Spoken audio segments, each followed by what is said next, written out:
Hello student, excellent exam में मैं विवेक आपका फिर से स्वागत करता हूं। दोस्तों आज हम लेकर आ चुके क्लास 12th मैथ में प्रायिकता प्रोबेबिलिटी।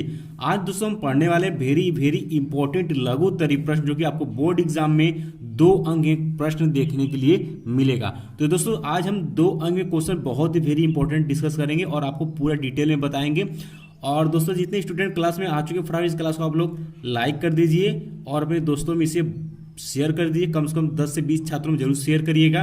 और जो स्टूडेंट चैनल पहली बार है चैनल को सब्सक्राइब जरूर करिएगा ताकि जितनी भी इंपॉर्टेंट क्लास आप तक प्रोवाइड करें आप तक नोटिफिकेशन के माध्यम से आप तक पहुंच सके और आप बोर्ड में अच्छा नंबर ला सके। तो जैसे ही आपका बोर्ड का पेपर समाप्त होता है उसके बाद आपका पॉलिटेक्निक और अदर एंट्रेंस एग्जाम का भी तैयारी शुरू हो जाएगा। अब दोस्तों बात करते हैं कि प्रायिकता में ये जो क्वेश्चन हम आपको डिस्कस करेंगे ऐसे ही क्वेश्चन या तो सेम क्वेश्चन आपसे बोर्ड एग्जाम पूछेगा। टोटल दोस्तों 2 अंक में टोटल मान के चलिए कि 12 से 13 क्वेश्चन हम बताने वाले हैं जो कि वेरी वेरी इंपॉर्टेंट है। अगर इतना क्वेश्चन अगर आप आसानी से अगर सरल कर लेते हैं सीख लेते हैं तो बोर्ड एग्जाम इसी में से कोई क्वेश्चन आएगा और आप आसानी से कर जाओगे। ठीक है, तो बढ़ते हैं दोस्तों अपने क्वेश्चन की तरफ। तो पहला क्वेश्चन आपके सामने है, ध्यान से पढ़िए इसको एक बार। कहता है कि 2 पासे एक साथ उछाले जाते हैं, उन पर प्राप्त अंकों का योग अभाज्य संख्या होने की प्रायिकता ज्ञात कीजिए। अब ध्यान सुनिएगा, बात करते हैं तो ये क्वेश्चन 2019 बोर्ड एग्जाम में क्वेश्चन पूछा हुआ है। अब यहाँ बोला है 2 पासे, ठीक है, 2 पासा। पासा आप जानते हैं जिसे हम गांव में लूडो कहते हैं ना, आप लोग खेले होंगे और स्मार्टफोन में आजकल आ रहे हैं। तो उसमें जो जिस पर आपका गिनती लिखा होता है वही हमारा क्या कहलाता है, पासा कहलाता है। तो इसमें बात करते हैं 2 पासे, एक पासा ये हो गया और दूसरा पासा आपका ये हो गया। कहता है कि 2 पासे एक साथ उछाले जाते हैं, उन पर प्राप्त अंकों का योग, यानी कि दोस्तों ध्यान सुनिएगा, इन पर जो प्राप्त अंकों का जो योग हो, यानी जो अंक अगर इस पर 1 प्राप्त होती है इस पर अगर 2 प्राप्त होती है तो दोनों के योग जो होना चाहिए वो अभाज्य संख्या होनी चाहिए, यानी कि 3 ये होना चाहिए, इस तरीके से होना चाहिए। बात क्लियर है। अब दोस्तों यहाँ पर मान लेते हैं कि 2 पासा को एक साथ फेंकने पर प्रतिदर्श समिष्टि या प्रतिदर्श बिंदु हम ले लेते हैं तो टोटल कितना हो जाएगा, ध्यान सुनिएगा। 2 पासों को एक साथ फेंकने पर या उछालने पर प्रतिदर्श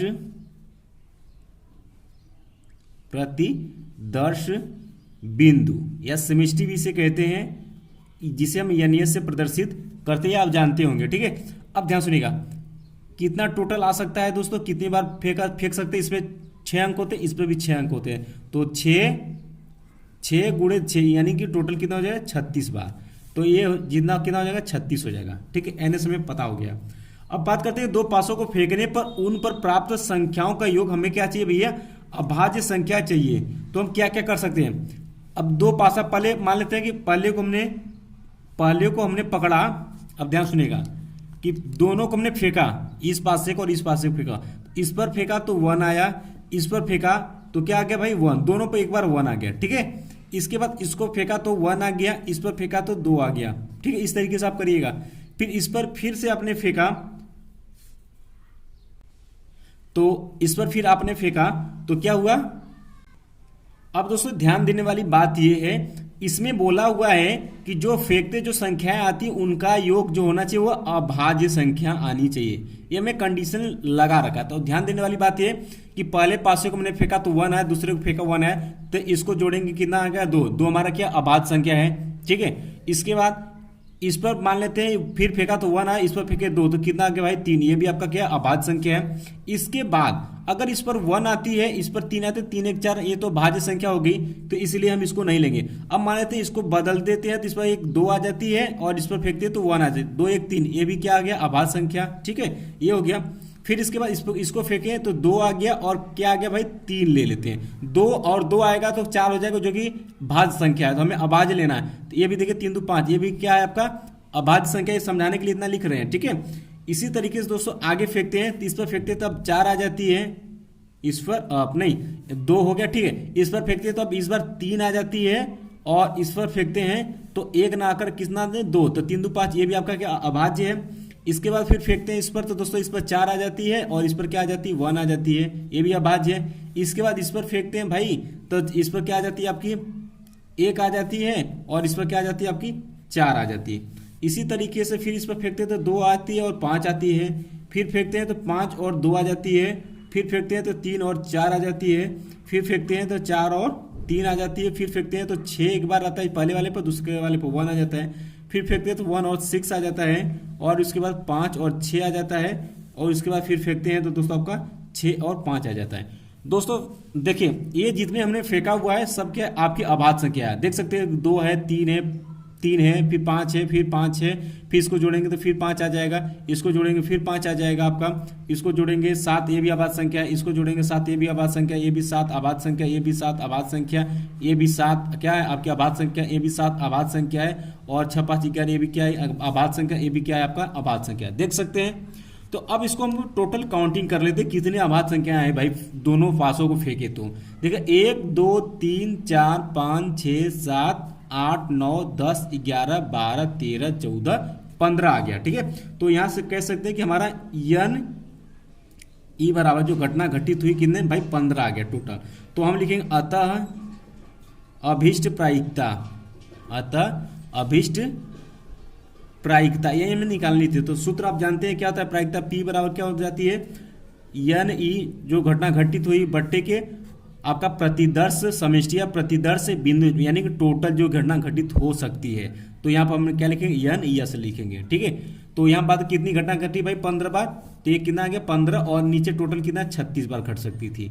तो अब इसको सरल कर देते हैं, कुछ कैंसिल होता है 3 से कैंसिल होगा, 3 बचे के 15, और इसको काटेंगे तो 3 1 कम 3, 3 दूना के 6, यानी कि 5/12, ये आपका क्या होगा आंसर होगा।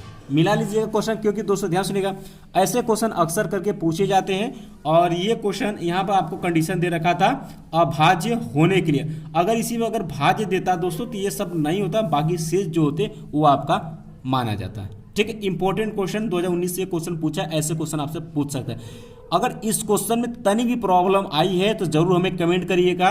इसके बाद ऐसे बहुत सारे क्वेश्चन हम लोग नेक्स्ट क्लास में फिर से डिस्कस करेंगे, ठीक है। अब बात करते हैं दोस्तों सेकंड क्वेश्चन की। ये भी आपका इंपॉर्टेंट क्वेश्चन है और इस बार ये क्वेश्चन आया हुआ है। क्वेश्चन कहता है कि दिया है कि घटनाएं ए तथा बी ऐसी हैं कि प्रोबेबिलिटी ऑफ ए बराबर 1/2, probability of A union B बराबर 3/5, probability of A probability of B बराबर पी दिया। तो कहता है बी का मान ज्ञात कीजिए, पी का मान ज्ञात कीजिए यदि वे, पहला कंडीशन आपको दे रखा है परस्पर अपवर्जी घटनाएं हैं, दूसरा का कंडीशन बोला कि स्वतंत्र घटनाएं। तो इस क्वेश्चन को सरल करने के लिए दोस्तों आपको परस्पर अपवर्जी घटनाएं समझनी चाहिए और स्वतंत्र घटनाएं क्या होता है ये आपको जानना चाहिए, ठीक है। अब बात करते हैं तो ये क्वेश्चन वेरी इंपॉर्टेंट, यानी इस साल यानी 2020 बोर्ड का में क्वेश्चन पूछा हुआ, इसलिए क्या कहलाएगा वेरी इंपॉर्टेंट कहलाएगा, ठीक है। अब आइए इसको सरल करते हैं, कैसे हम सरल इसको करेंगे। तो दोस्तों इसको सरल करने के लिए बहुत ही आसान सा तरीका है। तो हमने पिछले क्लास में आपको बताया था कि परस्पर अपवर्जी घटनाएं किसे कहते हैं। तो यहाँ पे पहला पॉइंट ले लेते हैं, ध्यान सुनिएगा किसे कहेंगे भाई। अगर मान लेते हैं दो घटना E1 और E2 हैं, तो यदि दोनों घटनाएं एक साथ न घटे तो E1 और E2 एक दूसरे क्या कहलाएंगे परस्पर अपवर्जी घटनाएं। यानी कि अगर E1 घटना अगर घटित हो रही है तो E2 घटना आपका घटित नहीं हो रही है, तो इसे ही हम कहेंगे क्या है, ये दोनों आपस में क्या परस्पर अपवर्जी घटनाएं कहलाएंगी। या E2 घटना घट रही है तो E1 क्या रही है, घट नहीं रही, यानी दोनों पर आपका निर्भर नहीं करता है, तो ऐसी घटनाएं क्या कहलाती, परस्पर अपवर्जी घटनाएं कहलाती है। बात समझ में आ गया।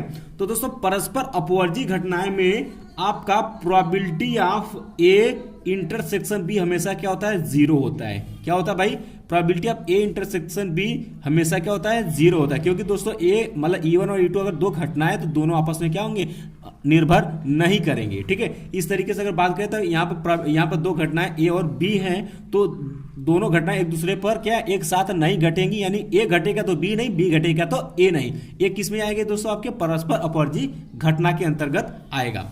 आइए इसको सरल करते हैं। तो यहाँ पर हमने मान लिया कि जब, ध्यान सुनिएगा, कि जब परस्पर अपवर्जी घटनाएं कहीं पर भी दिख जाए तो वहां probability of A intersection B का मान हमेशा क्या लेंगे, जीरो लेंगे, ठीक है।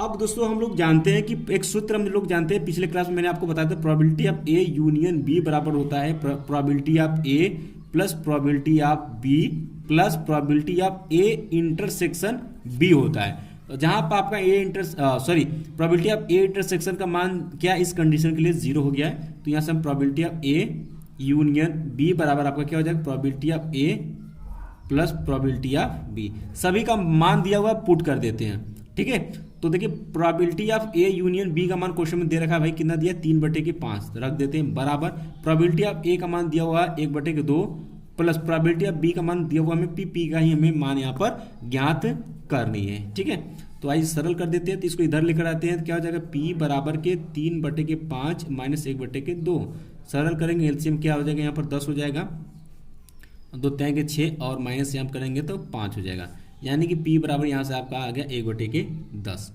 तो पहला का आंसर आपका आ गया कितना दोस्तों 1/। अब दोस्तों सेकेंड वाला क्वेश्चन देखते हैं इसमें कि यदि लिखेंगे कि यदि ए व बी क्या है आपकी स्वतंत्र घटनाएं हैं।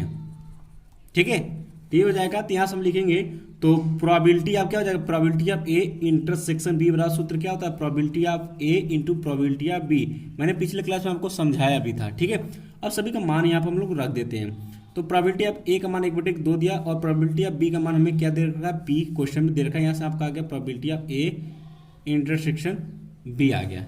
ठीक है, इतना आ गया और हमें यहाँ पर p का मान ज्ञात करना है, तो बात करें तो probability of a intersection b बराबर आपका आ गया p/2, ये आ गया यहाँ से। अब हम लोग एक सूत्र जानते हैं, एक सूत्र यहाँ पर हम लोग लगाएंगे p के निकालने के लिए कि किन्हीं दो घटनाओं में से किसी एक घटना के घटित होने की जो प्रायिकता होती है दोस्तों, वह होती है probability of A union B होता है, और इसके लिए फार्मूला जो होता है इस बार probability of A plus probability of B minus हो जाएगा, ध्यान सुनिए इस बार माइनस और माइनस probability of A intersection B, और इसका मान हमने निकाल रखा पहले से, इसका मान कितना दिया है 3/5 और इसका 1/2 प्लस प्रोबेबिलिटी ऑफ बी का मान दिया है पी माइनस ये हो जाएगा, इसका मान भी जस्ट मैंने निकाला क्या p/2, इसको इधर लेकर आते हैं, तो इसमें एलसीएम लेंगे 2 में से, यहाँ पे एलसीएम लेंगे 2p में से 1 p जाएगा, कितना p/2 बचेगा, और इसको इधर लेकर आएंगे तो कितना है 3/5 माइनस 1/2, यहाँ पर अगर एलसीएम लेंगे दोस्तों तो 10 हो जाएगा, और यहाँ पर 6 में से कितना गया 5। ठीक है, तो यहाँ से p/2 बराबर क्या हो जाएगा 1/10, और इसको इससे कैंसिल कर देंगे, 5 में कैंसिल हो जाएगा, यानी p बराबर यहाँ पर आपका आ गया 1/5, और यही होगा आपका आंसर होगा। ठीक है, ये दोनों क्वेश्चन अच्छे से आप लोग तैयार कर लीजिए क्योंकि वेरी इंपॉर्टेंट क्वेश्चन है, और ऐसे ही क्वेश्चन आपको बोर्ड एग्जाम में पूछा भी जाता है। तो दोस्तों आज का क्लास यहीं में समाप्त करते हैं, बाकी ये 2 क्वेश्चन अच्छे से आप लोग तैयार कर लीजिएगा, और प्रोबेबिलिटी में थोड़ा सा आप परिभाषा और भाषा पढ़ लीजिए, और कुछ क्वेश्चन अपने से भी लगाने का कोशिश करिएगा इस टाइप से। बाकी हम लोग नेक्स्ट क्लास में और इस पर क्वेश्चन हम लोग डिस्कस इंपॉर्टेंट करेंगे। तो दोस्तों जितने स्टूडेंट अभी तक क्लास में फटाफट इस क्लास को आप लोग लाइक और अपने दोस्तों में कम से कम 10 से 20 छात्रों में जरूर इस क्लास को शेयर करिएगा, और कोई प्रॉब्लम होती है तो हमें कमेंट भी करिएगा, और जो स्टूडेंट चैनल पहली बार है चैनल को फटाफट आप लोग सब्सक्राइब कर ले, ताकि जितने भी इंपॉर्टेंट क्लास हम प्रोवाइड करें वो आप तक नोटिफिकेशन पहुंच सके और आप बोर्ड एग्जाम में अच्छा परसेंटेज ला सकें। ठीक है, तो दोस्तों मिलते हैं नेक्स्ट क्लास में, तब तक के लिए जय हिंद जय भारत।